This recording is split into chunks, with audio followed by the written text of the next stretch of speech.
오늘 아침에 제가 메일을 하나 읽었어요. 제 지메일로 누가 메일이 하나 왔어요. 왔는데 34살짜리 여자예요. 얼마 전에 제가 왜 가난하고 돈 없는 사람이 어떻게 하면 뭐 돈을 모을 수 있는지 뭐 그 며칠 전에 따독였나? 댓글을 달았대요. 이렇게 길게. 그러다가 남이 볼까봐 도로 지우고 그걸 다시 저한테 이제 메일로 보냈어요. 뭐라고 써 있었냐면 둘 다 없는 사람끼리 결혼을 한 거야.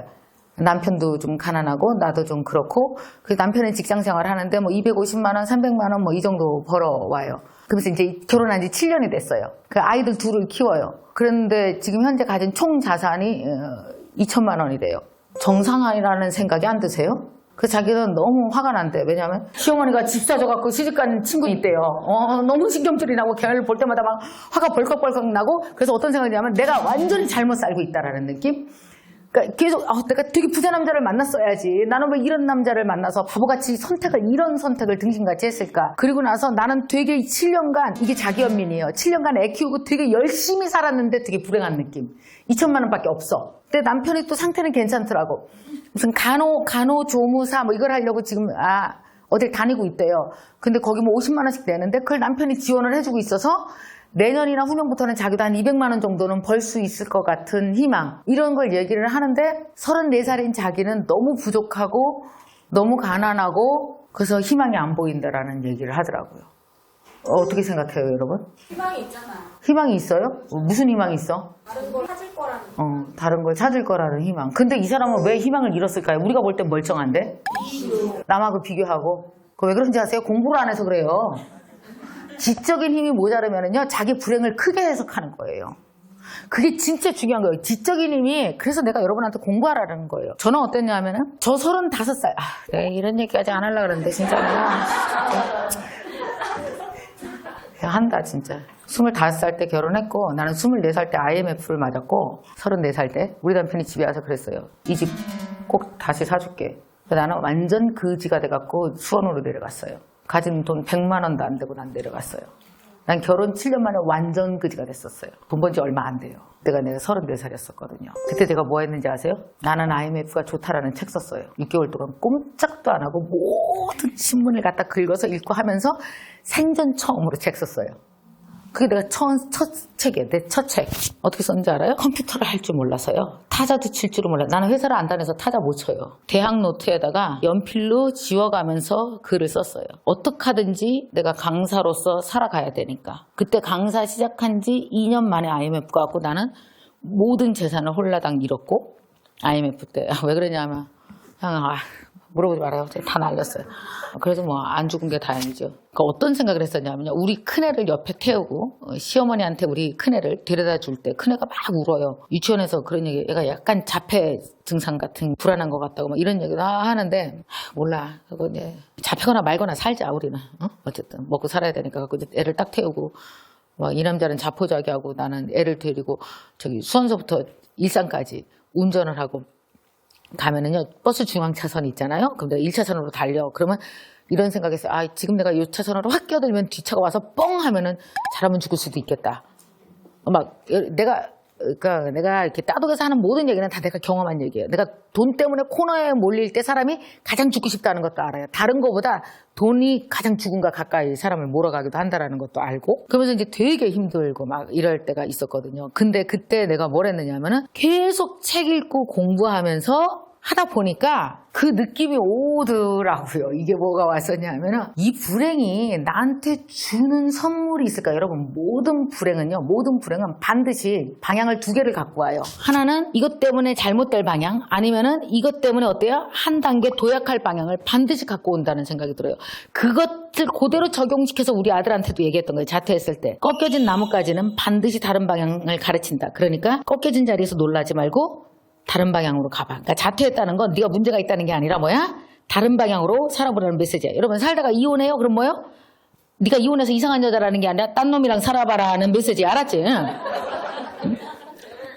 메시지를 읽기 나름이라는 거죠. 되게 힘들었지만 그때 나는 완전히 무일푼에서 완전히 바닥에서 25세 결혼해서 34시니까 거의 9년 만에 다 잃고 다시 또 한번 시작했을 때 나를 잡아준 게 뭐였는지 아세요? 그게 바로 꿈인데 잘 봐봐요. 그게 무슨 꿈이냐 하면 저 좀 따라해보세요. 나는 오늘보다 괜찮을 거야.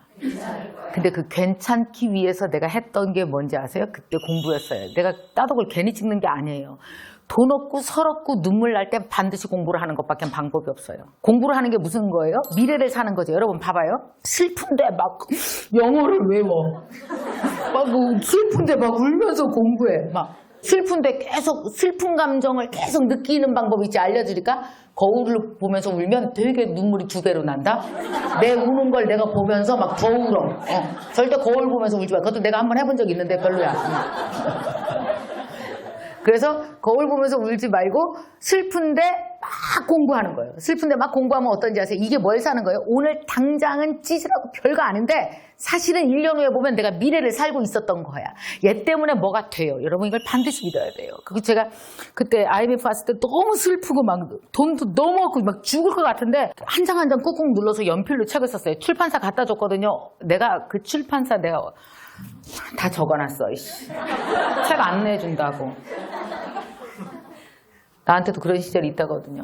다 찾아다녔는데 다 안 내준대요. 그 내가 다 적어놓고. 그래서 맨 마지막에 내가 옛날에 알았던 친구의 친구의 친구 아는 사람이 출판사를 한데 물어물어 찾아갔어. 가고 나 돈 하나도 없다. 내 이 책 팔아서 돈 줄 테니 나 좀 내주면 안 되냐. 통사정을 했어요. 그들이 나중에 전화 왔더라고요. 조금만 찍자고. 그럼 나중에 갚으시라고. 그래갖고 책 낸 거예요. 나는 IMF가 좋다는 책. 몇백 부 찍었네요. 근데 그게 그렇게 인기를 얻었어. 그래갖고 그 책이 교보문고에서 베스트셀러 되면서 그러면서 강의하기 시작했거든요. IMF를 겪으면서 집에서 되게 슬픈데 공부했어요. 그래서 저는 지금도 많이 불안하고 슬프고 힘들면 공부해요. 왠지 아세요? 비참한 오늘을 살지 않는 방법은 미래를 사는 방법이 있는 거예요. 공부가 뭐예요?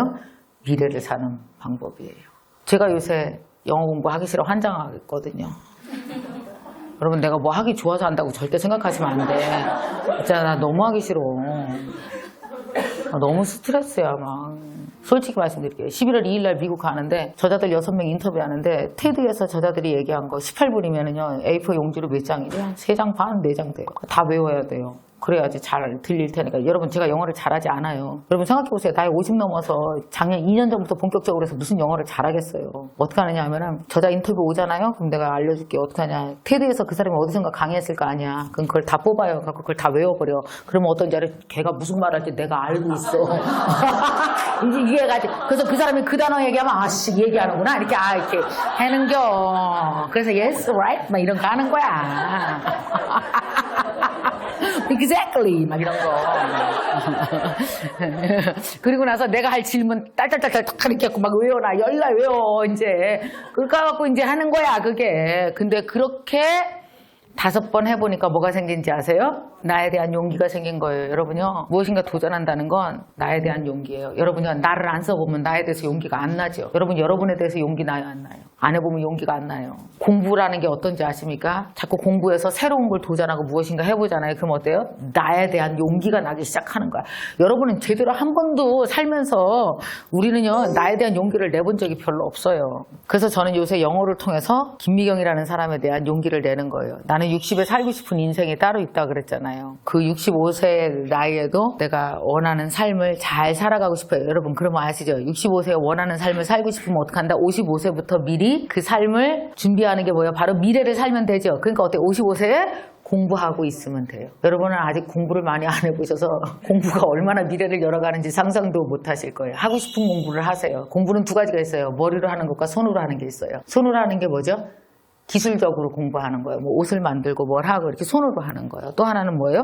머리. 그래서 머리와 손이 맞아 들어가기 시작하면 이게 잘 맞아 들어가면 어떻게 돼요? 60에도 창업하고 55세에도 돈 벌고 다 할 수 있는 거예요. 이게. 그러니까 이게 근데 금방은 안 돼요. 아까 그 34살로 돌아가 봅시다. 그 사람이 어떻게 하면 돈이 될까요? 나는 너무 귀여운 거야. 아우, 얘 47 되면 부자 되겠다. 이 느낌이 오더라고요. 34살이니까 앞으로 13년이죠. 그럼 지금까지 7년 동안은 아무리 돈 벌었는데 왜 돈이 없을까? 썼잖아, 네가. 뭐 했었어? 좋은 데 썼잖아. 뭐 했어? 애들 키웠잖아. 여러분, 남자는 혼자 벌어서 2천만 원 남고 애들 커갖고 애들 7살 되면은 착한 일 한 거 아니에요? 훌륭한 거 아니에요? 큰일 한겨. 원래 돈이라는 게 여러분 기초 있죠. 기초. 그게 다 채워져야 그 다음부터 조금씩 돈이 벌리죠. 그래서 제가 돈 번 게 몇 년 안 됐다니까요. 8년 전엔 지금 있는 게 다 없었어요. 기본 인프라 메꾸는데 그렇게 오래 걸렸어요.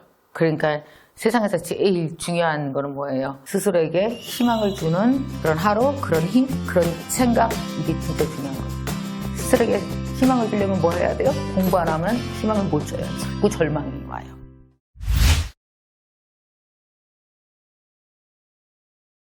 사실 요즘에 생각해보면 우리 큰애가 30살이 되고 둘째도 24살이 되고 막 막내는 중학교 3학년 다 컸어요 애들. 그러니까 정말 할 게 없어요 집에서. 뭘 하겠어요. 누가 집에서 밥을 먹어요?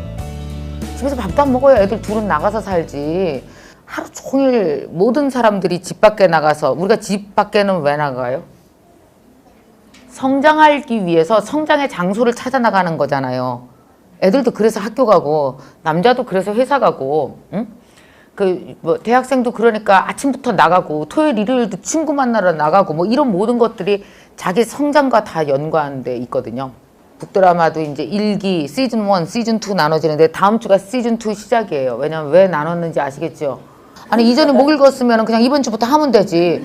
이전에 못 읽어서 북드라마를 안 하는 거는 그것도 뭐 하는 거야. 참 나는 너무 핑계가 다양하다고 생각해. 그냥 하면 되지 아무 때나.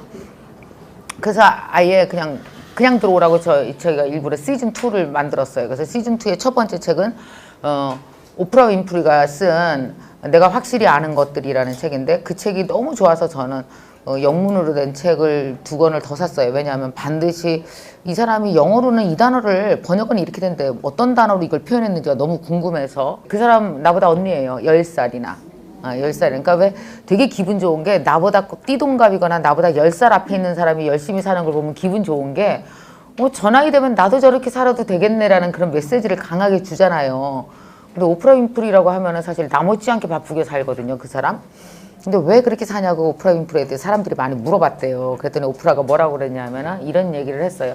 나는 나를 키우는 게 너무 재미있다. 그래서 내가 잘하고 잘한 나를 쳐다보고 또 나를 성장시키고 잘한 나를 쳐다보고 나이가 먹을수록 내 안에 있는 나를 성장시키는 게 나는 평생 너무 즐거웠다. 그래서 제가 왜 나이 60에 유학을 가고 싶어하고 왜 지금 이렇게 오늘도 굉장히 영어와 함께 싸워요. 아침부터 새벽부터 엄청난 그 스트레스인데 사실 여러분 스트레스가 있다라는 게 성장하고 있다는 뜻이에요. 그러니까 이렇게 두드려서 여기가 아프지 않으면 내 몸이 아무 짓도 안 하는 거거든요. 그러니까 내 몸이 무슨 짓을 하면 스트레스가 오는 게 정상이에요. 그러니까 진짜 북드라마 왜 들어갔어? 참 못 읽고 환장하겠어. 이게 성장하고 있다는 뜻이에요. 그래서 나도 나 자신을 되게 키우려고 그 애를 쓰고 있고 56세에 걸맞는 김미경이 되기 위해서 66세면 66세에 걸맞는 김미경이 되기 위해서 노력을 하는구나 라고 생각하니까 비슷한 사람들끼리 같은 생각을 하는 사람들끼리 모여서 서로 그 성장을 도와주고 내가 맞다라는 걸 확인시켜 주는 게 나는 김미경 캠퍼스라고 생각해요. 그러니까 막 늘어지는 분들은 아마 처음부터 안 들어왔을 거예요. 무서워서.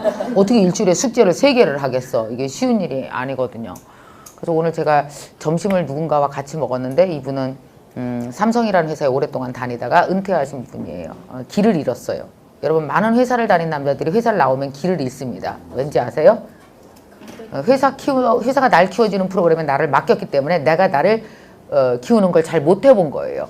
그러니까 아침에 딱 일어나서 24시간 내가 뭘 해야 되지라는 이게 뭐가 있냐면 목표가 있으면 시간 관리가 돼요. 여러분도 그렇잖아요.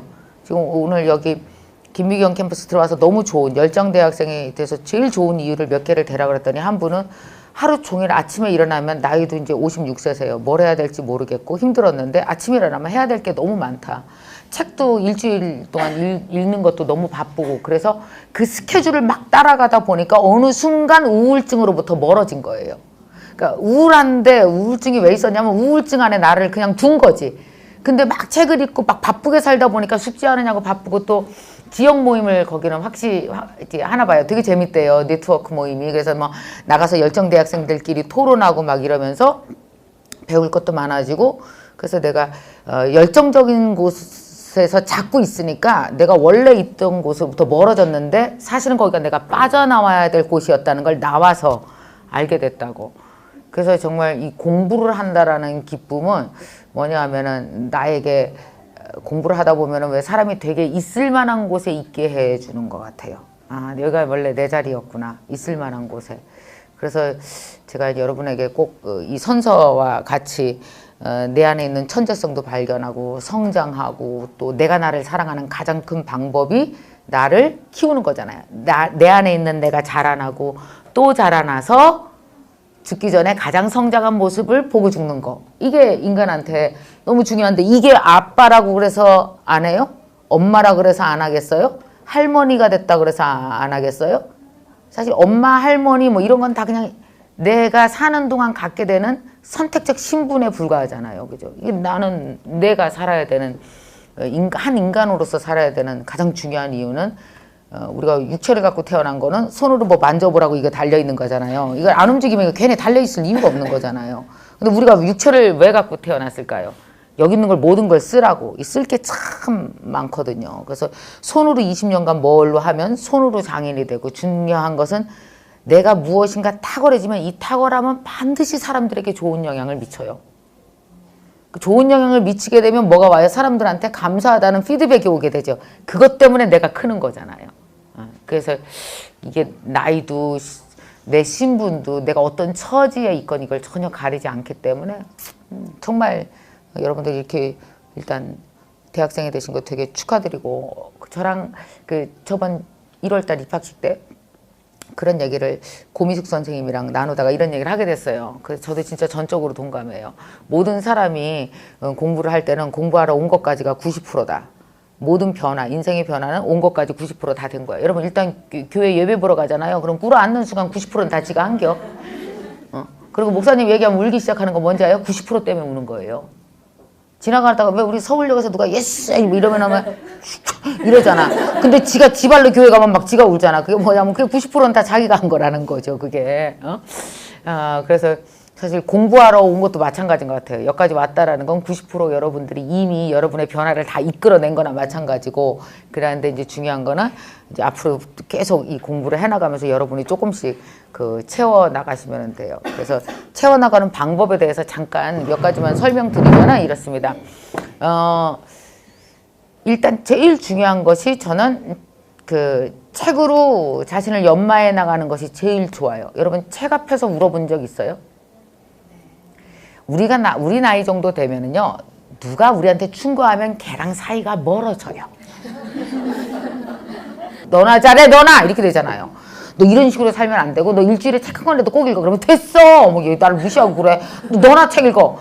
그러니까 뭐든지 우리 나이쯤 돼서 결혼하고 나서 자녀 교육 이렇게 해라. 뭐 이런 거 있잖아요. 돈 이렇게 써라. 남편과 관계는 이렇게 해라. 무슨 책을 읽어야 된다. 자기개발 이렇게 해라. 너 이런 식으로 시간 관리하면 안 된다. 누구 얘기를 듣건 기분이 나빠요. 근데 제가 살아보니까 나한테 아무리 못되게 독하게 야단을 쳐도 사이가 안 멀어지는 건 책밖에 없어요.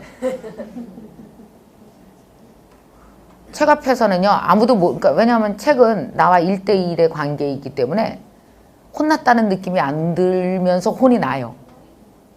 네. 그러니까 책은 참 부드럽게 야단치지 않아요, 우리를? 막 대놓고 야단치기. 부의 감각 같은 책을 읽으면서 카드를 자르게 된 건 정말 부의 감각 같은 책을 읽으면서 내 돈에 대해서 내가 버는 건 열심히 벌었는데 나가는 돈에 대한 존경심이 없었구나라고 계속 이렇잖아요. 끊임없이 생각하면서 그런 것 같기도 한데 아닌 것 같기도 한데 다음 장 만나면 또 깨닫게 되고 다음 장 만나면 또 깨닫게 되고 그렇게 300페이지 동안 30번을 야단 맞으면서 내가 수정되게 하는 건 책밖에 없어요. 근데 우리가 책을 전혀 안 읽고 살았잖아요. 거의. 정말 어하다 보면 1년에 한 권도 안 읽어요. 그러니까 도대체 누가 나를 가르쳤어요? 그러니까 아무도 날 가르친 사람이 없다는 건 내가 되게 원시적이고 웃긴 사람이 되겠다는 뜻이죠. 아니에요? 입에서 나오는 말은 다 고집스럽고 이상한 말만 했을 거예요. 진짜 그래요. 그래서 책도 안 읽고 이러는 사람이 자녀 교육은 무슨 수로 제대로 하겠어요. 다 엉망이지. 책 앞에서 깨닫게 되고 두 번째는 책 앞에서 무릎을 꿇게 해야 되잖아요. 무릎 꿇어본 적 있어요? 완전 반성. 무릎 딱 꿇고 잘못했습니다. 두 손 번쩍 들어본 적 있어요? 그렇게 돼요. 근데 제가 책을 읽는 실력, 여러분도 책 읽다 보면 책 읽는 실력이 쌓였을 텐데 이제 한 10권 이상 되면 이제 책 읽는 실력이 쌓여요. 이게 쌓여요, 분명히. 그래서 책을 읽다 보면 알아요. 여러분도 책을 읽다 보면 아마 북드라마단한테 좋은 책을 선정해달라고 하면 나중에 그 책이 진짜 베스트셀러가 될 거예요. 그래서 이런 작정을 하세요. 적어도 내가 1년 동안 10번 정도, 10권의 책에게 눈물을 흘리거나 무릎을 꿇거나 사죄하거나 진실한 마음으로 책과 대화할 수 있는 책을 내가 10권만 만난다면 그거는 이 세상에 진짜 좋은 멘토를 10명을 만난 거다 생각하시면 돼요. 그 멘토 자꾸 만나려고 그러지 마세요. 실제로 만나보면 진짜 말도 못하고 이상한 멘토가 많거든요. 책이다. 사람은 말로 할 때랑 조용히 내면으로 들어갔을 때랑의 그 언어의 차이가 되게 다르거든요. 그래서 가장 조용히 내면으로 들어갔을 때 쓴 게 저자들이 대부분 책이고, 그래서 막상 강연회 가보면 책보다 못한 강연회가 또 많을 수도 있고 그런 거예요. 그래서 저자를 만나면서 이분 너무 만나고 싶어 못 만나서 서러워할 거 하나도 없고 책으로 만나면 충분한 거다. 이렇게 그래서 책에 대한 여러분의 밸류를 높게 두셨으면 좋겠어요. 그 책을 잘 따라오시는 거. 그래서 반드시 다른 숙제 못해도 북드라마 숙제를 하는 걸 우선으로 하셨으면 좋겠습니다. 그 다음에 이제 좀 더 시간이 남으면, 그러니까 이 세상에 그 되게 자존감 떨어지게 학교를 다니는 사람이 어떤 사람이냐 하면, 선생님이 시키는 건 다 해야 되고 안 하면 자기는 열등생이다 생각하는 사람이 제일 자존감 떨어지게 학교 다니는 거예요. 그냥 학교를 내 맘대로 주무르세요. 그거 되게 중요해요. 그냥 하지 마, 하기 싫으면. 하고 싶은 것만 해요. 남과 비교 같은 거 절대 그런 거 하지 마. 걔는 시간이 많았나 보지. 난 대신 딴 거 했잖아. 그럼 됐지 뭐. 그게 신경 하나도 쓸 거 없어요. 그러니까 저는 어렸을 때 수학을 되게 못했거든요. X가 이동하면 무서웠어요. 무서워 진짜. X가 이동하면 무섭고 막 도형 면적 같은 건 내기 싫어서 안 냈어요. 난 중2 때부터 수학을 한 적이 없어요. 고3까지 진짜 한 번도 안 했어요. 그래갖고 1번에다 한 번을 치고 그냥 잤어요. 학력고사 때. 그러면 딱 25점 나오는 거 아시나요? 네. 풀면 진짜 큰일 나요. 그거는.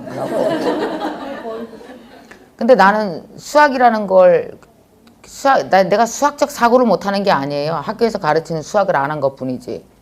여러분 자신이 하는 행위를 이렇게 보지 말고 저기 하늘 위에서 내려볼 수 있어야 돼요. 항상 거리 조절을 하세요. 고통이 심할 때는 멀리 떠나세요. 그래서 하늘에서 쳐다보면 별거 아니에요. 지금 이게 해석이 되게 안 될 때는 저기 10년으로 가세요. 그래서 10년 후에서 쳐다보면 이까짓 거 아무것도 아는 것들이 너무 많아요. 그래서 항상 이렇게 무엇인가 볼 때는 그 미시와 거시를 이용하셔야 돼요. 인생을 바라볼 때는. 그래서 거리 조절하는 거예요. 너무 가까울 땐 멀리서 한번 보고, 또 멀리서 보다가 안 될 때는 가까이서도 들여다보고, 어떤 건 멀리서 보는 게 잘 보이고 어떤 건 가까이서 보는 게 잘 보여요. 근데 대부분 남과 비교를 하는 순간이 어떤 거예요? 이렇게 코에다 대고 옆에를 본 거잖아요. 그럴 때는 어떻게 해야 돼요? 여러분 한국에서 막 애들 지지고 볶고 막 키우다가 막 뉴질랜드만 가봐라. 멀리서 보면은 이상하죠. 그죠? 아우 왜 한국에서 저러고 살았나 몰라. 여러분 장소 바꾸고 거리가 바뀌면 내가 생각했던 가치관이 확 바뀌는 경험을 많이 한단 말이에요. 그래서 멀리 보세요.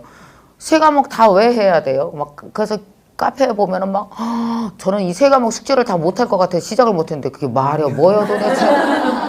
누가 하라 그랬어요. 내가 필요한 건 북드라마 하나야. 그리고 나한테 필요한 거는 누군가 째려보는 게 필요해. 그래서 내가 사실 이거 99,000원 내고 이것도 가입을 안 하면 내가 1년 동안 아무것도 안 한 것 같아서 그래도 책이라도 50권 읽고 정독을 해서 올리고 누가 나한테 별표라도 붙여주고 내가 여기 했다는 느낌만 받아도 나는 성장해. 그러니까 내가 내 삶에 대한 계산을 내가 할 줄 알아야 된다고요. 남이 계산하게 두지 말라고. 넌 세 개 중에서 왜 하나밖에 안 해? 너 왜 2개밖에 안 해? 난 3개 다 했는데 이게 유치한 애들이랑 놀지도 마. 듣지도 말고 그냥 내가 계산한 거야. 나는 이거 하나만 했으면 된 거야. 그럼 끝이에요. 이게 그러니까 사람은 자기한테 점수를 주는 자기만의 공식을 갖고 있어야 돼요. 어느 상황에 가건 그거 진짜 중요하거든요. 옛날에 제가 처음 강의 시작했을 때 나는 이거 잠깐 하고 말 게 아니라 이거 내 친구거든. 나 얘랑 같이 나는 강사라는 직업이랑 같이 죽으려고 시작한 거예요. 여러분 모든 직업은요. 데려갈 때 무덤으로 데리고 들어간다 그러면 성공해요. 얘를 통해서 빨리 이렇게 돈 벌고 빨리 먹튀해야지 그러면 그 직업이 나한테 돈을 안 주거든요. 그래서 모든 직업은 어떤지 아세요? 죽음에 들어가기 직전 10년 전에 다 시작해도 괜찮아요. 그러니까 90에 해도 된다고요. 여러분 70에 모델 생활 시작하는 사람이 있고요. 나이 65세 때 그림 그리기 시작한 사람이 있고요. 그냥 그것이 돈이 되건 안 되건 내가 죽을 때 나만 내 육체만 그 무덤으로 갖고 가는 게 아니라 내가 되게 좋아했던 거 하나 같이 데리고 가야지. 이게 뭐예요? 그게 직업이에요. 그러니 애들 다 키워놓고 50에도 빨라 50년이나 있다가 데리고 갈 수 있어. 그러니까 언제건 상관이 없는 거죠. 그리고 제가 해보니까 이 직업이 돈이 되느냐 안 되느냐는 나의 노력 플러스 운도 어느 정도 작용을 분명히 해요. 세상 흐름과 운과 이런 게 작용을 하기 때문에 중요한 건 내가 즐기고 있는 거에 집중하면 돼요. 자, 봐봐요. 스키 탈 때 어떻게 타요? 스키 타봤어요? 네. 탔어야 되는데. 타보시면 알 거예요. 그네. 모든 운동이 다 그런 작용이니까. 자, 그네는 이렇게 갔다 이렇게 오잖아요. 그럼 여기까지 오려면 어떻게 해야 돼요? 저까지 많이 가야 되는 거죠. 스키도 마찬가지예요. 스키도 타잖아요. 그러면 여기 간 힘으로 여기로 오는 거지. 여기 간 거 따로 있고 이쪽으로 가야지 힘주다고 가는 게 아니에요. 이쪽으로 많이 가고 싶잖아요. 왼쪽으로. 그러면 오른쪽에다 힘주면 제절로 그 반동에 의해서 왼쪽으로 가고, 왼쪽에 길게 가면 오른쪽이 길게 가고, 왼쪽 짧게 가면 이쪽으로 할 때 짧게 가요. 그러니까 결국 어떤 거냐면 힘은 다른 데서 주는 거죠. 그러니까 돈을 벌어들기 위해서 돈에다 힘을 주는 게 아니라 이렇게 내가 이 일을 좋아해. 나는 이 일을 너무 잘하고 싶어. 여기다 힘을 주면 돈은 저절로 이렇게 벌게 되는 그런 원리. 이게 한 번도 변한 적이 없어요. 돈을 벌려고 막 무엇인가를 하다가 보면 거기에는 뭐냐면 이 직업, 이 일에 대한 그 진실성 이런 거 있잖아요. 성실성 그리고 속이 다 빙계되기 때문에 그래서 돈이 안 벌리는 거예요. 왜 돈을 쫓으면 돈이 안 된다고 하는 이유는 돈 속엔 컨텐츠가 없거든요.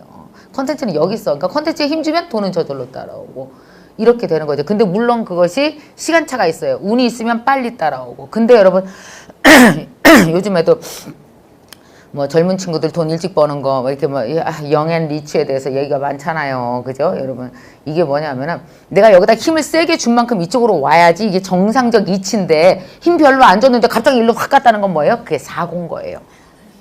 그래서 젊었을 때 돈을 너무 빨리 버는 거는 그 사고에 속해요.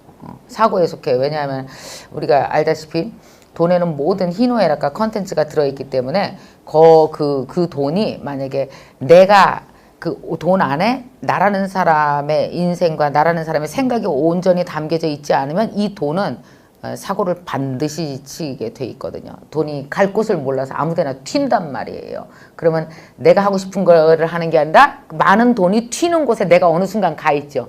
그러니까 돈이 시키는 짓을 하거나 돈이 원하는 짓을 한단 말이에요. 내가 원하는 걸 돈이 할 수 있도록 받쳐줘야 되는데 그러다 보니까 돈이 너무 나보다 돈이 크면 어떻게 돈이 나를 누르죠. 돈이 내 스승이 돼버리고 돈이 내 인성을 다 지배해버리는 상황이 가는 거예요. 그러니까 막 나보다 돈이 너무 많아. 그럼 이 돈이 하고 싶은 일들이 많겠죠. 많은 돈은 많은 일을 해낼 수 있잖아요. 그 돈이 시키는 일에 어린 몸이 쫓아다닌 거야. 그러니까 이게 박자가 안 맞아지니까 이게 사고가 터지는 거죠. 그래서 사실 일찍 돈을 많이 버는 게 절대로 좋지 않아요. 나이에 맞는 돈을 버는 게 맞고 그리고 모든 돈에는 독이 딸려 들어오는 거 아십니까? 네. 독 딸려 들어와요. 나는 경험해봐서 알아요. 내가 노력한 것보다 조금 너무 운이 세게 들어와서 돈이 많이 들어오면 반드시 그 다음에 30%가 독이라서 뭔 일이 납니다. 최고의 돈은요 아무 일도 안 나는 돈이에요. 왕창 들어오고 왕창 나가면 그 번뇌는 어마어마해요. 그러니까 가장 좋은 돈은 순서대로 들어와서 아무 사고도 안 치고 갈 수 있는 돈이 진짜 좋은 돈이고. 그래서 여러분이 이 공부를 통해서 책도 읽고 드림 앤 머니 같은 거를 제가 하는 이유는 뭐냐면은 언제든지 포기하지 말고 시작할 수 있기를 바라는 마음에서 한 거예요. 그 시작은 나는 왜 30대인데 못했지, 나는 왜 40대 초반에 못했지, 아무 상관이 없어요. 사람이 다 뒤늦게 터지는 사람 많아요. 요번에 다음 주에 와서 제가 인터뷰를 하게 될 그 일본 할머니가 계십니다. 아시죠? 여러분 구글에서 뭐 이렇게 페이스북 상 받고 하신 분 계시잖아요. 컴퓨터 프로그램 개발하셔갖고 일본 할머니. 그분 할머니가 연세가 어떻게 되신다고 지금? 82세. 그분은 정말 뒤늦게 컴퓨터 그냥 윈도우 서치하는 걸 배운 게 아니라 컴퓨터 프로그래밍을 했다니까요. 정말 늦은 나이가 없고 그 사람은 배우고 있는 한은 내가 원하는 일을 다 해낼 수 있다라고 얘기하는데 이제 그 일본 할머니가 뭐 대단하더라고. 뭐 외국에서도 막 인터뷰 많이 하시고 근데 특별히 김미경 TV에만 오셔서 인터뷰를 하겠다고 그러셔서 그 일본 할머니인데 이제 만나기로 했어요. 그런 진짜 멋있는 사람들이 너무 많아요. 또 우리 그 연세대학교 그 김영숙 교수님은 얘기를 하셨잖아요. 100세시죠. 진짜 무섭게 살아요. 우리가 무섭게. 그분이 그런 얘기 했잖아요. 100세를 살고 보니 100년을 살고 보니라는 그 에세이를 보면은 가장 좋았던 때가 언제냐 그랬더니 65세에서 80세 그런 얘기 하셨어요. 내가 만약 65세에 너무 늦었다. 이제 다 이루었다. 너무 늦었다. 우리가 그러잖아요. 다 왔다는 착각을 일으키는 나이는요. 55세부터 어떤 여자는 다 왔다고 착각해요. 100년까지 살아야 되는데. 그분이 그런 얘기를 했어요. 내가 만약에 그 나이에 65세 때 너무 늦었다고 생각해서 아무것도 시작하지 않았다면 지금 100세인 이 나이에 그 나이를 돌아보면서 얼마나 후회를 했을까. 그 좋은 때를 왜 그냥 보냈을까. 근데 가끔 강의 보면은요 45살짜리 여자가 자기 늦었대. 환장하겠는 거 아니에요? 드림앤머니는 다양한 유형의 다양한 나이대에 자기 꿈을 성실하게 시작하는 사람들을 소개해드려서 자극을 드리고 싶은 거예요.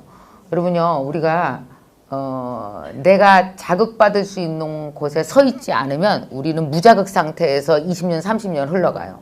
아무 자극도 없이 살 수 있어요 진짜. 일부러 피해 다니면서도 살 수 있고 자극 없이. 그런데 이제 이 김미경 캠퍼스에 들어왔다는 건 내가 자극받을 각오를 하고 온 거잖아요. 그러니까 스트레스가 있지. 당연히. 여러분 그 얼마 전에 아닌데 어제 제가 그 테드에서 들은 강의인데 너무 재밌었어요. 미국의 그 정신 그 신경 쪽에 이제 이게 심리학 하시는 분이 여자분이 강의를 하는데 무슨 얘기를 하냐면 스트레스가 암을 유발시킨다 그러잖아요. 스트레스가 모든 병의 원인이다. 왜 병원 가면 자꾸 스트레스 받지 말고 쉬라 그러잖아요. 근데 이 사람이 엄청난 걸 발견을 한 거예요. 뭘 발견했냐면 스트레스를 만약에 사람들이 받잖아요. 그러면 어떤 식이 되냐면 사람들은 스트레스를 받으면 심장이 막 뛰죠. 그럼 내가 오늘 여러분한테 막 이상한 거 문제 같은 거 내고 막 1등, 2등, 3등 막 이러면 막 가슴이 뛰고 물이 막 제가 나보다 잘했어 막 이러고 막 뛰잖아요. 이게 뭐냐면 심장에 무리를 주는 게 아니라 심장에 펌핑을 가하면서 뭐냐면 도전에 준비할 수 있게 한다는 거죠. 스트레스는 우리가 무엇인가 도전을 할 때 그걸 준비하게 우리 몸 상태를 바꾼다는 거예요. 그래서 미국에서 스트레스 때문에 죽은 사람들을 조사를 해봤더니 스트레스는 몸에 해롭다고 믿은 사람만 스트레스로 죽었대요. 무슨 말인지 알겠죠? 그러니까 스트레스가 어느 정도 스트레스가 있을 때 이 스트레스는 내가 스트레스가 아무것도 없다면 아무것도 성장하지 않고 아무것도 아닌 거야. 근데 내 이 스트레스가 왔다라는 건 뭐냐면 내가 지금 어떤 도전이건 해낼 수 있는 몸 상태가 된 거라고 내 몸에 대한 해석을 다시 하는 한 스트레스 때문에 안 죽는다는 거죠. 그러니까 똑같은 기운도 무엇으로 쓰느냐에 따라서 그 달라지는 거잖아요. 그러니까 여러분이 스트레스를 즐겨야 된다고요. 사실 내가 명언인데 할까 말까 하다가 해야 돼. 어제 영어를 했어요. 또 그저께 했구나. 그저께 하고 영어에 대해서 왜 이런 거 있잖아요.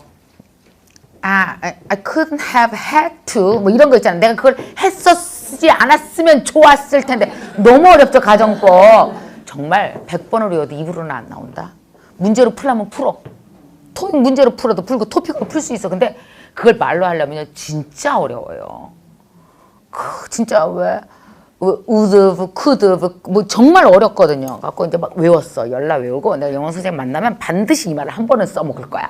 안 돼도 그 상황을 만들어서라도 내가 한다. 그러고 나서 막 이제 외우고 갔다. 어떻게 했을까요? 잘못 말했지 당연히. 이상하게 뭐 하나 빠져. 그렇게 준비를 했는데 나 돌아오면서 막 집에 와서 해보니까 너무 잘 돼. 다음날 또 만났어요 선생님을. 다음날은 되더라고요. 여러분 영어는 언제 느는지 아세요? 크게 실패하고 돌아오는 길에 늘어요. 오지게 실패하고 돌아오는 길에 후회하면서 늘어요. 그게 뭐예요? 얼마나 스트레스를 받았을까요? 그러니까 적당한 스트레스가 우리를 끊임없이 성장시키고 있다라는 뜻이니까 중요한 건 스트레스를 받으시되 중요한 건 또 뭐예요? 나다움으로 용감하게 아닌 건 아니라고 쳐낼 것. 난 하나만 할 거야. 하나만 해요. 2개 할 거야. 2개만 해요. 이게 나다운 속도 조절이 중요한 거지. 여러분은 대기만 성형이에요? 아니면은 그렇구나. 혹시 못 읽은 책은 내가 읽으면 너무 속상할까 봐 날 피해간 거야. 오케이? 이런 식으로 해석할 것. 그러니까 나는 그 나를 위한 해석을 할 줄 아는 게 엄청 중요하다 생각하거든요. 자기를 잘 속도대로 지켜나가세요. 그리고 이제 마지막으로 우리가 드림앤머니를 하고 그 다음에 또 하나가 북드라마 하고 그리고 인간관계가 있잖아요. 인간관계에서 꼭 말씀드리고 싶은 거는 여러분 인간관계는 절대로 입으로 배우는 게 아닙니다. 안 해보면 연애를 무슨 책으로 해요. 그죠? 그래서 인간관계라고 하는 것은 실전을 통해서 배우는 수밖에는 없거든요. 근데 여러분 그거에 대한 믿음이 있으셔야 돼요. 사람한테 배울 게 있다고 믿으세요? 있어요? 그러면 모든 사람은 악해요? 선해요? 이런 거 있잖아요. 나를 참 많이 봐주는 사람들이 있어요. 나 바쁜 거 알고 내가 카톡 좀 씻고 대답 안 해도 3일쯤 있다가 해도 바빴나 보다 그래 이렇게 하는 사람이 있냐면 하루만 늦게 대답해도 뭐 심사가 꼬여갖고는 뭐 아무리 바빠도 그럴 수가. 그러니까 그런 사람들은 비난하려고 나한테 카톡을 보냈더라고요. 그런 거 있잖아요. 그러니까 자기가 섭섭하려고 작정하고 보낸 사람도 있단 말이에요. 그러니까 사람의 그게 나쁜 사람이라서가 아니라 어떤 마음의 넓이에 따라서 그 관계에서 이렇게 섞이면 그게 악이 되기도 하는 거예요. 카톡을 나한테 안 보냈으면 아무 문제 없잖아. 괜히 보내고 섭섭해했고 나는 어머 이까짓 걸 갖고 이렇게 섭섭해하고 그러면 어쩌자는 거야 싶고. 그러니까 이게 안 꼬였으면 좋았는데 꼬이면서 이게 나빠지는 관계도 있는 거잖아요. 그죠? 그래서 인간관계라고 하는 것은 사실은 악도 없고 선도 없는 것 같아요. 그냥 제일 중요한 내가 최선을 다해야 돼. 최선을 다했는데도 도전이 안 되는 건 어떻게 해요? 그냥 지나가면 돼요. 그럼 불행을 떠나는 제일 좋은 방법이 뭔지 아세요? 그냥 걸어가면 돼요. 앞으로 걸어가면은 불행이 나한테 멀어지죠. 근데 어떤 사람은 왜 앞으로 걸어가기 싫어서 불행 옆에 이렇게 코 박고 앉아 있잖아. 그래서 대부분 우리가 열심히 공부하고 무엇인가 몰입해 있으면은요 많은 불행이 없어지는 거 아세요? 왜냐? 우리가 그 불행을 두고 떠나가거든요. 이렇게 신경 안 쓰고 내 걸 위해서 떠나가거든요. 그래서 인간관계는 사실은 이렇게 부딪히면서 얻어지는 거기 때문에 여러분에게 꼭 한 가지 드리고 싶은 거는 사람한테 배울 게 너무너무 많은 거예요. 그것이 나쁜 것이건 좋은 것이건 아무리 인간관계에서 우리가 상처가 온다 할지라도 사람으로 태어나는 이상 사람과 함께 뭉치고 배우고 하는 것을 피할 이유가 없는 것 같아요. 상처가 있다 할지라도 그거는. 그럼에도 불구하고 우리가 사람과 함께 연결되고 모이다 보면 그 중에 10개 나빠도 하나는 되게 좋은 게 오고 근데 그 하나 좋은 게 뭐예요? 인간관계가 아니면 만나지 못했을 것들인 거죠. 책에서는 죽어도 안 되는 것들이죠. 그래서 저도 해보면은 많은 인간관계에서 오는 많은 것들이 나쁜 것도 있어요. 사실은 안 만났어야 좋은 관계도 있고 얽히는 바람에 골치 아픈 것도 있고 그냥 괜찮을 뻔했는데 괜히 나한테 가까이 와서 내가 별 이렇게 행동을 안 하는 바람에 혼자 다치고 가는 사람도 있고 그럼 나는 괜히 미안하고 뭐 이제 여러 가지가 이제 있을 거 아니에요. 여러분들이 저를 참 잘 몰라서 지금 말씀드리면 제가 그렇게 사교적인 사람이 아니에요. 나는 무대에서 되게 사교적인 사람이고요. 친구 만나서 5시간 수다 떨고 이런 게 무지 힘든 사람이에요. 잘 안 돼요. 애써야 모임에 나가는 사람이라고요. 여러분이랑 똑같아요. 나 무지 애쓰고 나가는 거지. 그냥 막, 야, 어디 모임 가자, 어디 모임 이러는 사람이 아니에요. 근데 참 웃기게도 가기 싫은데 막 억지로 질질 끌고 가보면 그렇게 배울 게 있다. 사람한테 배울 게 따로 있는데 내가 왜 그렇게 귀찮고 외면했을까. 그리고 성장이 나는 중간중간 많은 분들에게 그 마치 잠룡처럼 결과로 나타나셨으면 참 좋겠어요. 이 공부로 인해서 무엇인가 새로운 사업도 시작하시고 아니면은 뭐 새롭게 인생을 도전하는 데도 한번 해보시고 어학 공부를 통해서 여러분 외국 나가 사는 것도 되게 괜찮아요. 많은 도전도 하시고 우리가 100살을 살기 때문에 3단계로 나눠 살아도 돼요. 한 60까지는 여기 살고 한 10년은 저기 가서 살고 이래도 되고 정말 왜 우리가 지금까지 살아온 여러 가지의 것들 중에서 너무 습관적으로 살고 아니면은 우리 막 너무 묶여서 살고 막 이러지 마시고 새롭게 창조하시면서 그러니까 한 번뿐인 인생을 내가 어떻게 나를 성장시키면서 살 것이냐에 대해서 같이 고민하고 같이 성장하고 이럴 수 있는 게 되면 참 좋을 것 같아요. 어쨌든 김미경 TV 또 사랑해 주시고 믿고 김미경 캠퍼스에 들어오셨으니까 제가 할 수 있는 거는 또 제가 열심히 도와드리고 여러분은 여러분. 원래 공부는 다 각자 하는 거 알죠? 네. 그럼요. 그러니까 각자 이걸 통해서 무엇인가 실마리가 돼서 인생을 잘 풀어나갈 수 있는 행운이 됐으면, 우리 모임이 행운이 됐으면 좋겠습니다. 그래, 고마워요 오늘. 감사합니다.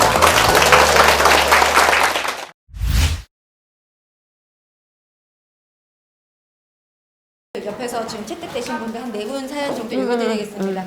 첫 번째는 우리 최선희님 고민인데요. 스스로에게 실망하고 질린 적 없으신지, 실수를 요즘 많이 하신대요. 근데 너무 그게 화가 나는데 급기야 남 탓도 했다가 돌아서 또 후회하고 반성하고 사과를 하니까 하나만 해라, 동료가 그렇게 얘기한대요. 그래서 어떤 방식으로 일상으로 빠르게 돌아올 수 있을까, 이런 질문 주셨어요. 질문하신 분이 누구지? 마음 사춘기를 알고 있습니다. 그렇구나. 되게 중요한 얘기 하나 해볼까요? 우리 여기서 이런 생각 해봤어요. 자존감이랑 자존심이랑 어떻게 다른지 아시는 분? 저는요, 자존심이 진짜 강하거든요. 저는요, 자존감이 정말 강하거든요. 그 뜻을 아시는 분. 그냥 정답이 아니래도 돼요. 이게 되게 어려운 거거든요. 그냥 느끼는 대로 얘기하면 맞을 거예요. 얘기해봐요. 제 생각에는 오케이. 그냥 자존감은 나 스스로 나의 존재가 높다라는 생각을 하는 거고, 자존심은 네가 나를 그렇게 보는 거라는. 오케이. 네가 나를 그렇게 보는 거에 대한 좋은 관점이에요. 또 어떻게 다를까요?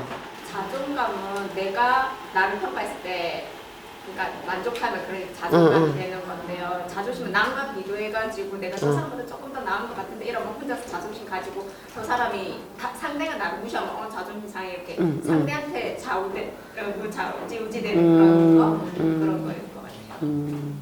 나의 만족감을 나한테 얻느냐, 다른 사람으로부터, 다른 사람에 대한 나의 칭찬으로 얻느냐, 그의 차이인 것 같아요. 다른 사람의 칭찬부터 얻느냐, 나로부터 얻느냐. 되게 많이 근접해 오고 있는데요.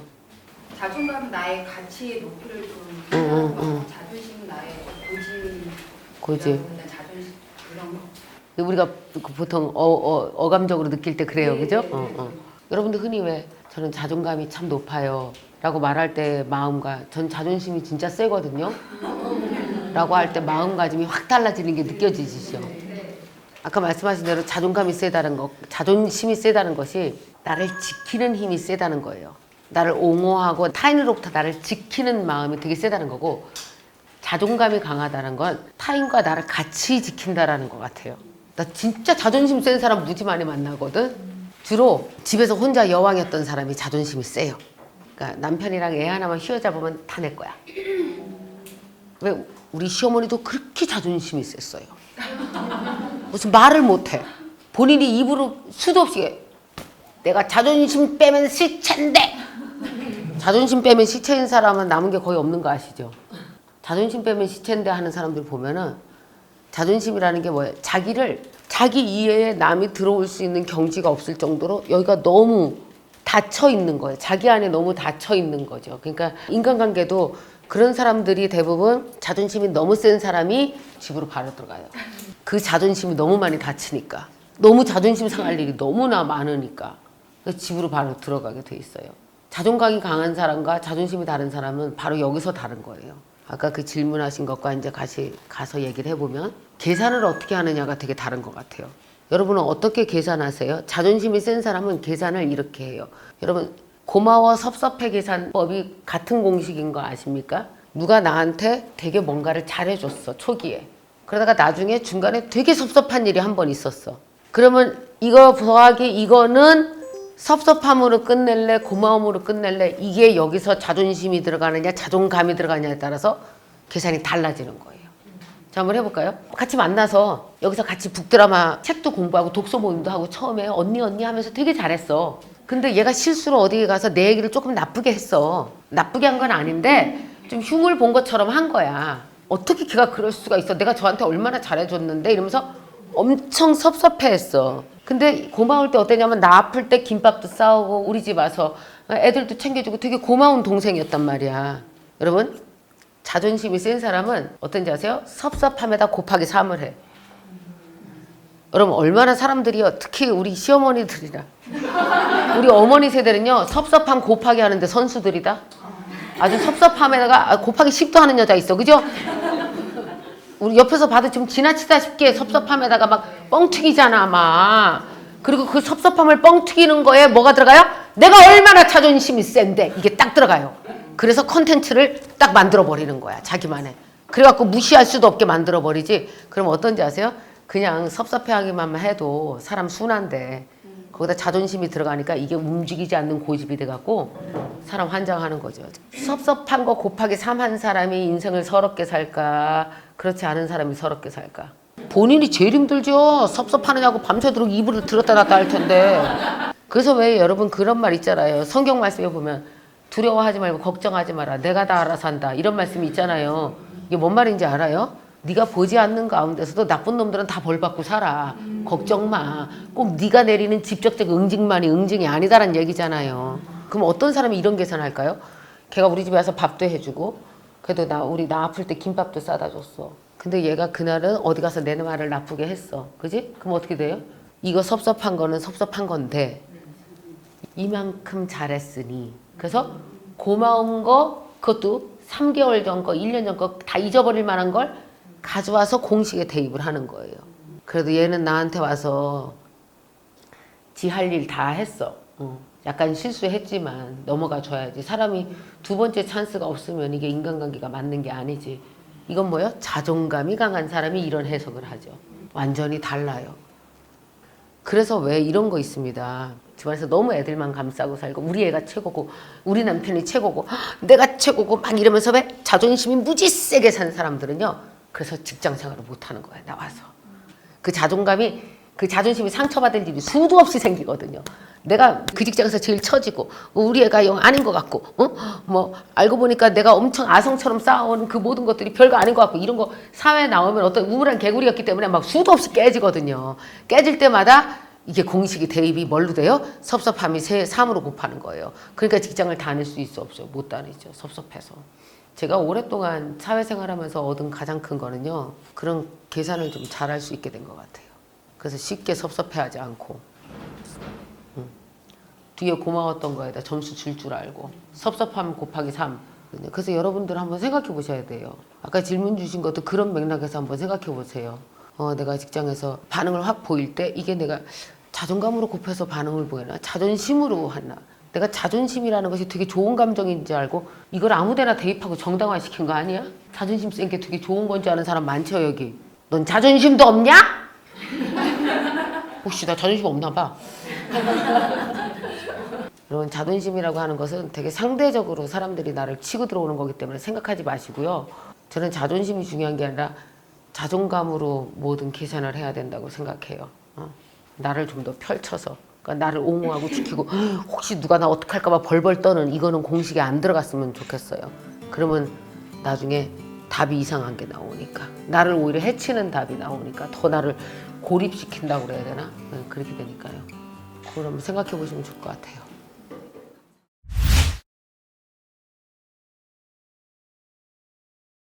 제가 가족 상담을 일주일에 평균 한 5건 정도 하거든요. 네. 해보면 모든 가족은 아파요.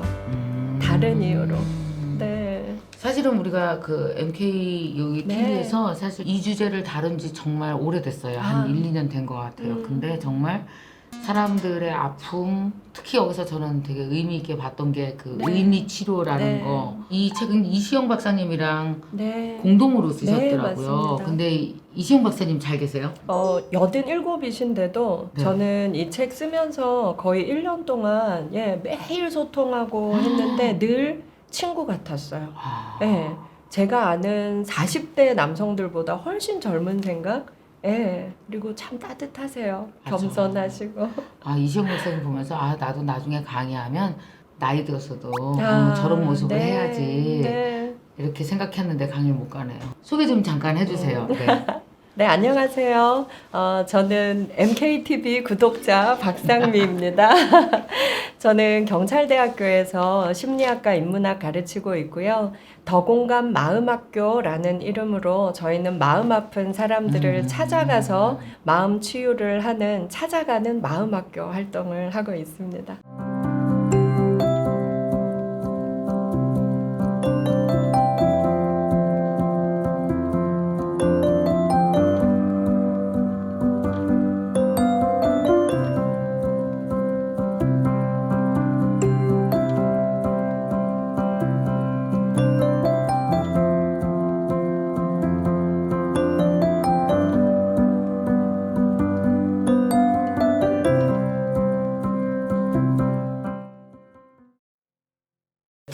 산다라는 건 어떤 의미예요?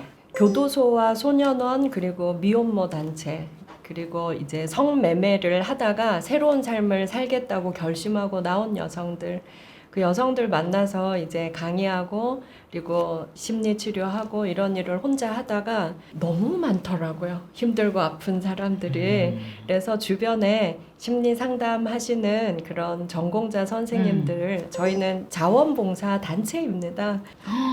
어우, 이거 박수를 더 쳐드려야 되겠다, 진짜. 네, 저희 선생님들께. 특별히 이런 길을 택한 이유가 있을까 궁금해서요. 저는 그냥 저의 삶만 바라보고 살았어요.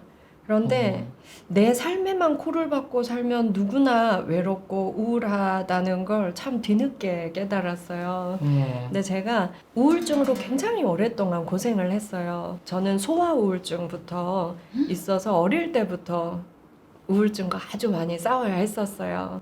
그런데 소아 우울증. 네, 어릴 때부터. 근데 의외로 참 많더라고요. 제가 이 길로 들어서고 나서 보니까 제가 30대 중반에 공부할 네. 기회가 생겨서 독일에 가게 되었었는데 네. 거기에서 이제 한국에서 입양 온 입양인들을 우연히 만나게 됐어요. 입양 간 아이들이 저는 다 좋은 교육받고 부잣집에서 잘 사는 줄 알았어요. 네. 근데 90%가 뭐 자살을 시도하고 아주 심각한 우울증을 겪고 파양당하고 이런 일이 참 많더라고요. 그 친구들이 한국에 와서 엄마를 찾길 원했고 또 한국 와서 엄마 찾는 걸 돕다 보니까 네. 그 친구들이 거의 다 미혼모의 자녀였더라고요. 그래서 이제 미혼모 단체랑 연결이 되고 또 미혼모들을 돕다 보니까 이 아이들의 아빠는 어디에 있을까 궁금했어요. 네. 그걸 왜 대신 궁금해하셔갖고. 친해진 다음에 네. 애기 아빠는 어떤 사람이냐고. 네. 근데 또 여러 명의 친구가 애기 아빠가 교도소에 가게 되면서 이렇게 미혼모가 되었더라고요. 그럼 그 남자들이 변해서 나와야 이 문제들이 다 많이 해결이 되겠구나. 예. 그래서 제가 교도소에 들어가게 되었죠. 예. 교도소 갔더니 이제. 상담을 하고 또 친해지다 보니까 네, 네. 이분들의 자녀들은 어디서 어떻게 지내고 있을까 또 너무 궁금했어요. 그래서 혹시 자녀들은 누가 보살피고 있느냐. 근데 또 재소자의 아이들은 또 소년원에 가 있는 경우가 상당히 많아요. 어떡하냐. 또 그 아이들이 변해서 나와야 교도소로 안 넘어오니까 맞아. 그래서 또 소년원에 가게 되었죠. 예. 그래서 아니 어떻게 그런 일을 다 하세요? 아니요. 근데요, 이게 다 결국은 하나더라고요. 다 연결되어 있어요. 입양인부터 모든 게 다 연결되어 있었어요. 그리고 그 교집합은 가난이에요. 그 모든 사람의 교집합이 또 뭐냐면 내가 왜 살아야 되는지 의미가 전혀 없는, 의미를 찾지 못한 거죠. 쓸모없는 인간이라고 생각하는 거죠. 내 생명이. 그런데 모두의 공통점이 뭐냐면요. 네. 자기가 얼마나 힘든지 얘기를 들어줄 사람이 없었어요. 내가 왜 그랬는지, 내가 얼마나 힘들고 괴로운지, 나도 얼마나 피해를 입었는지 누가 좀 잘 들어주기만 해도 네. 저는 사람들이 사실 다 착하다고 생각해요. 모두는 선한 마음이 훨씬 많다고 믿거든요. 실제로 만나보면 대부분의 사람들은 굉장히 선한 마음을 가지고 있어요. 정말 사이코패스 일부를 제외하면 모든 사람은 좋게 변할 수 있는 가능성이 아주 많아요. 스스로 변하고 싶어 한다. 예, 그 욕구가 아주 강합니다. 있다. 나도 좋은 사람 되고 싶어. 예. 네, 네. 그래서 누가 조금만 공감하고 왜 그랬는지, 네. 왜 그럴 수밖에 없었는지 잘 들어주기만 해도 사람들은 그 얘기를 하면서 끊임없이 눈물이 나고 끊임없이 충분히 울고 자기 얘기를 다 하고 나면 아무 말도 안 해도 스스로 내가 잘못했다는 걸 인정해요. 계속해서 이 말씀을 이 책의 제일 중요한 그 책으로도 등장하고 한 인물로 등장하는 분이 죽음의 수용소라는 네. 책을 쓴 빅터 프랭클. 네. 저도 그 책을 읽었는데 네. 정말 다 감사하게 돼요. 이 책을 읽으면. 네. 이시영 박사님과 만나서 그렇게 네. 그 빅터 프랭클에 대해서 그렇게 음. 의미를 찾고 여기서 또 의미 치료까지 찾아내시고 음. 한 그 이야기를 좀 쭉 해주세요. 의미 치료는 네. 내담자를 환자로 보지 않습니다. 예. 이 사람 마음속에 모든 해답이 있고 모든 인생에는 주어진 귀한 의미가 다 있기 때문에 그 의미를 스스로 아직 찾지 못해서 힘들어하는 사람. 그래서 이 사람 스스로 그걸 발견하고 그걸 찾을 수 있을 때까지 이 상담자는 안내자의 역할을 하면서 스스로 찾는 걸 도와주는 거죠. 거기에 빅터 프랭클은 어떤 역할을 하는 거예요?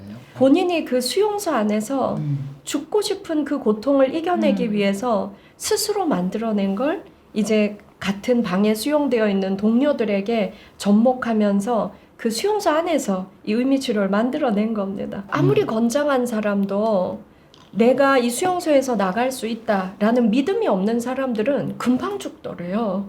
네. 아주 조그만 염증이 생겨도 금방 그것 때문에 큰 병이 오고 근데 너무나 육체적으로 연약해서 저 사람이 이 수용소에서 견딜 수 있을까? 걱정이 되는 사람도 나는 반드시 살아나갈 거야. 나가서 할 일이 있어. 라는 굳은 신념을 갖고 있는 사람은 질병도 다 이겨내더라는 거예요. 그래서 빅터 프랭클이 밤마다 그 안에서 정신치료를 실시하죠. 사실 이때까지의 정신치료법들은 의자에 우리를 눕혀놓고 앉혀놓고 끊임없이 어렸을 때의 상처, 어렸을 때의 고통을 캐묻거든요. 네. 근데 그게 굉장히 고통스럽고 도움이 안 되는 사람들도 사실 아주 많습니다. 내가 오늘의 삶에서 어떤 의미를 찾아낼 건가? 네. 그걸 도와주고 계속해서 안내하는 그런 게 의미 치료고 예, 저희가 이 책에서도 네. 상담실 가지 않고도 스스로 그걸 할 수 있도록 안내하자. 이시영 박사님과 제가 그걸 목표로 하고 병원과 상담실이 필요 없는 책 한 권을 하나 만들자가 저희 목표였습니다. 아니, 그 목표를 충분히 다 달성하신 것 같아요. 요즘에 심각하게 자주 찾아오거나 이런 학생들 얘기를 좀 해주세요. 어떻게 상담을 하시는지. 네. 또 어떻게 우리 엄마들이 대해줘야 되는지도 얘기해주세요.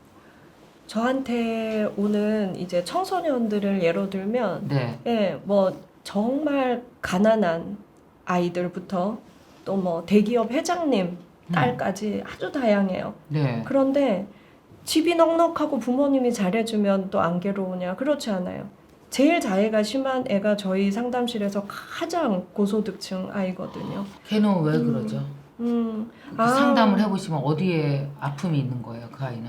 물질적으로 해주는 건 아무 소용이 없는 것 같고요. 진심으로 우리 부모님이 나를 사랑하고 그리고 내가 어떤 모습이건 상관없이 성적과 모든 것과 상관없이 정말 우리 부모님에게만큼은 내가 귀한 존재야 라는 걸 아는 아이들은 정말 건강하게 살아가는 것 같아요. 그런데 정말 바쁘게 지내시면서 아이랑 이렇게 아이 컨택 잘 하지 못하시고 따뜻하게 한번 안아주지 못하고 이런 경우는 아이들이 내가 세상에 쓸모없는 존재라고 생각하는 경우가 너무 많은 것 같습니다. 네. 그래서 내가 나를 벌라는 거예요.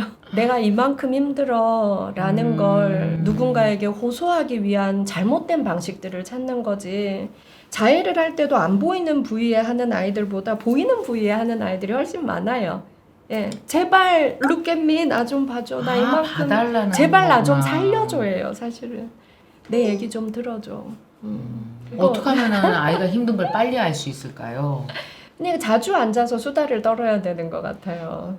그러니까 대화도 별로 없다가 너 요새 힘든 거 없니? 이렇게 물으면 말할 아이들이 애들이 없죠. 뭐 별거 없다고 그러죠. 예. 그게 쉽지가 않은 게 우리도 사실은 저도 그랬어요. 저도 이제 25살에 바로 엄마가 됐는데 큰딸한테 제일 못했어요. 아, 엄마 노릇을 너무 잘 못했던 것 같아요. 왜냐면 막 30대 나도 되게 크고 싶었고 같이 뭔가 하고 싶었고 우리 큰애는 내가 어떻게 대했냐면요. 엄마로 안 대하고 마치 여동생을 언니가 대하듯이 많이 대했어요.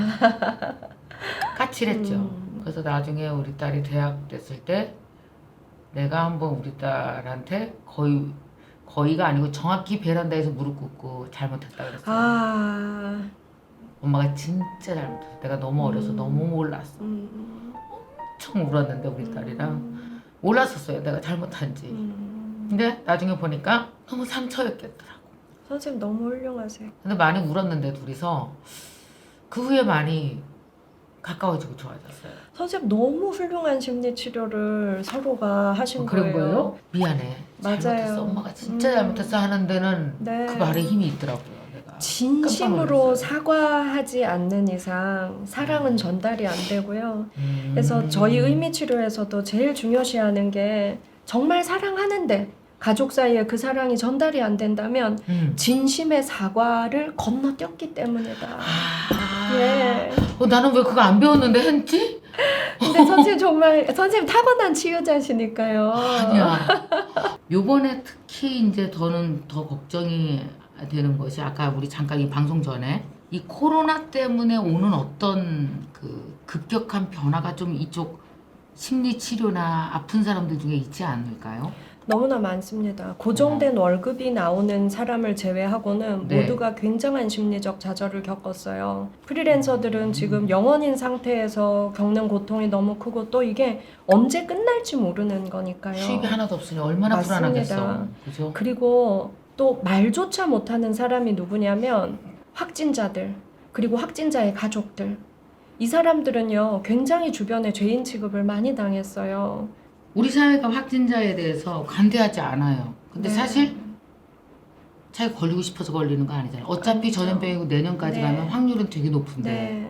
이 아이들 같은 경우도 학교 내에서 그런 확진자의 가족 아이라던가 또 이 아이로 인해서 그 학교가 폐쇄되고 이런 경우에는 앞으로 이 아이가 왕따의 대상이 되지 않을까 굉장히 많은 선생님들이 걱정하고 계세요. 어른이 먼저 왕따 시켰잖아요. 맞습니다. 확진자는 저렇게 대하는 거구나. 이렇게 맞습니다. 아이들이 배웠잖아요. 예. 우리가 가르쳐준 게 없거든요. 맞습니다.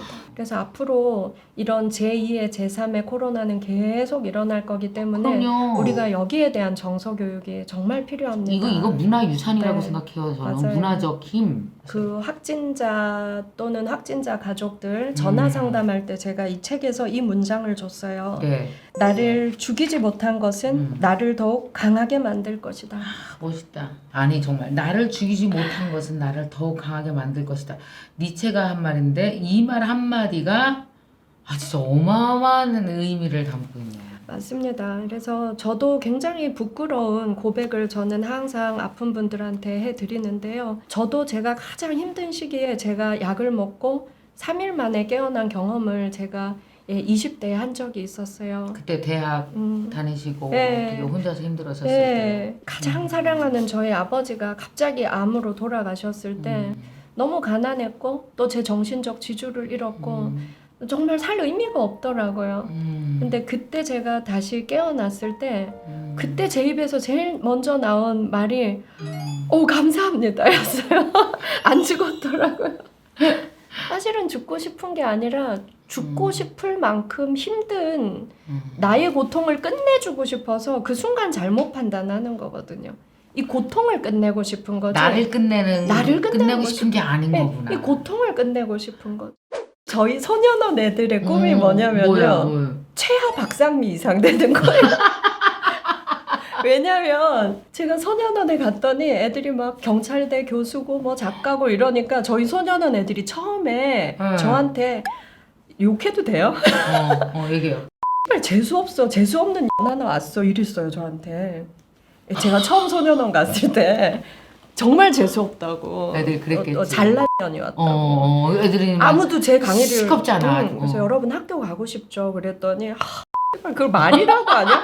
여기서 좀 나가자 막 이래 애들이 여기서 좀 나가자고 막 이래. 그래서 어떡하니. 맞아요.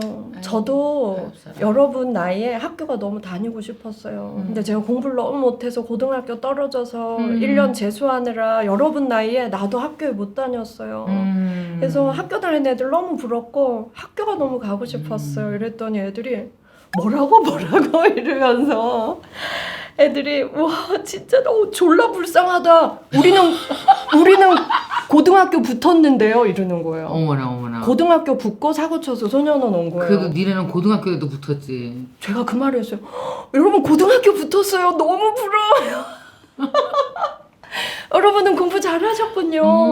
너무 부러워요. 그러니까 애들이 그때부터 저한테 너무 잘해주는 거예요. 그러니까 애들의 꿈이 저 선생님은 내가 붙은 고등학교도 떨어졌는데 지금 대학 교수 됐대. 책도 많이 썼대. 그럼 야 우리도 지금 정신 차리면 야 대학 교수 될 수 있는 거 아니냐. 그래서 저희 아이들의 최소의 꿈이 예 우리도 다음에 소년원 와서 야 너네 이렇게 해. 나도 옛날에 이랬는데 그랬어. 성공했잖아. 그렇게 말해줄 수 있는 사람. 나 선생님 자리에 서서 이렇게 강의할래. 이게 제일 어머, 작은 꿈이에요. 세상에. 내가 왜 살아야 되고 내가 얼마나 괜찮은 사람인지를 알고 싶으시다면 네.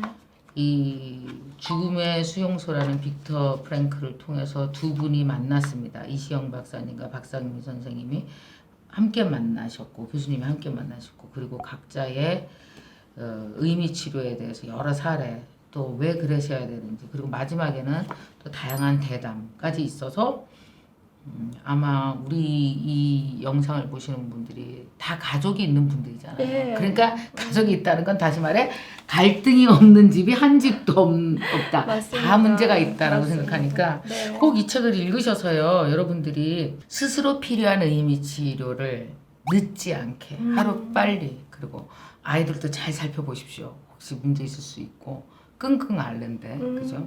그럴 수 있을 것 같아요. 이거 꼭 읽어보시기 바랍니다. 그리고 마지막으로 이거 질문 드릴게요. 마음치유학교는 그러면 이제 몇몇 선생님들이 모여서 하고 있는 그런 단체?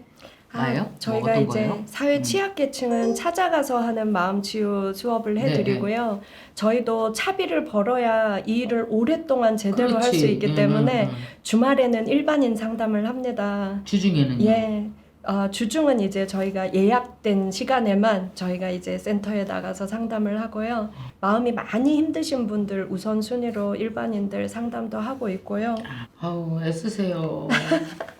또 봉사로 여기 교도소 소년원 소외계층 찾아가려면 또 돈 있어야 되니까 또 주중엔 주말엔 또 그 돈 벌어야 되고 어디 후원 같은 거 안 받아요? 그럼 어떻게 좀 해야 되지 않아요? 한 번도 안 받았습니다. 네. 근데 참 감사하게도 저희가 그 찾아가는 학교 할 수 있는 만큼의 돈을 이때까지 제가 쓴 책의 인세로 다 해결되게 또 해주셔서 예, 잘 해왔습니다. 자, 이 책을 좀 많이 사서 인세가 교도소 아이들이나 모든 아이들 되게 힘들어하는 감사합니다. 아이들이 삶의 의미를 다시 찾고 살아낼 수 있도록 우리가 도와주는데 또 써여도 너무 좋겠네요. 사실은. 감사합니다. 자, 요즘에 심리적으로 너무 힘들고 다들 상실감에 있을 이때에 예방 차원에서 그리고 또 혹시 모를 아이와 내 가족의 정말 몸과 마음의 건강을 위해서 책 읽으시고 그 지켜줄 수 있는 분들 다 됐으면 좋겠습니다. 오늘 너무 고맙습니다. 감사합니다. 네, 감사합니다.